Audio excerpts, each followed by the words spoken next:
caqabadaha ayna hor yaalla komishinku wuxuu caddaynayaa duruufaha uu soo sheegay ee jira awadeed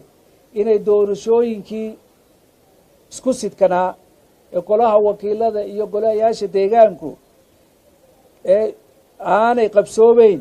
wakhtigii loo cayimay oo ah ama ku beegan 29 Maarch 2019 waxaan maanta idiin sheegaynaa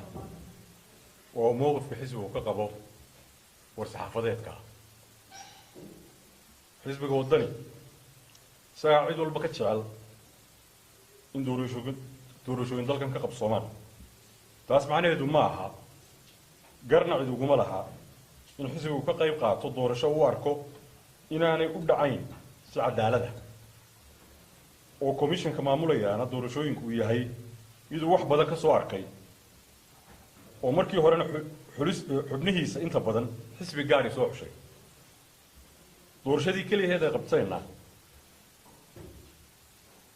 si aan gabasho lahayn ay ugu tunteen nidaamkii doorashada xeerarkii u yaalayna si badheedha ay u jiideen dhexdhexaadnimadii looga baahnaana ay ka baydheen xisbiga wadani wuxuu shacabka Soomaaliland mar kale u caddaynayaa in mowqifka xisbigu ee kala dirista komishanka doorashooyinku qaranku iyo dheelitirka oo xubnihiisa cusub ee komishanku aanay waxba iska bedelin oo mowqifkoodii hore taagan yahay taa macnaheedu waxa weeye mowqifka iyagii ahaa inaan komishankan maanta joogaa aanu doorasho noo qaban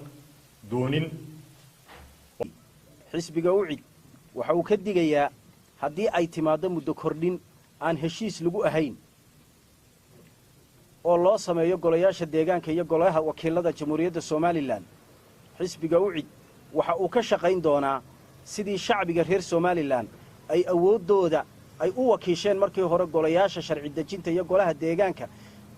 ay awoodoodii gacantooda ugu soo ceshan lahaayeen taasi oo xisbigu xisaabta mucaaradka ay hogaamin doonaan in shacbiga reer Soomaaliland uu iskugu soo baxo mudaharaad salmiya oo joogto ah oo nabadgelyo ah taas oo dastuurka jamhuuriyadda Soomaaliland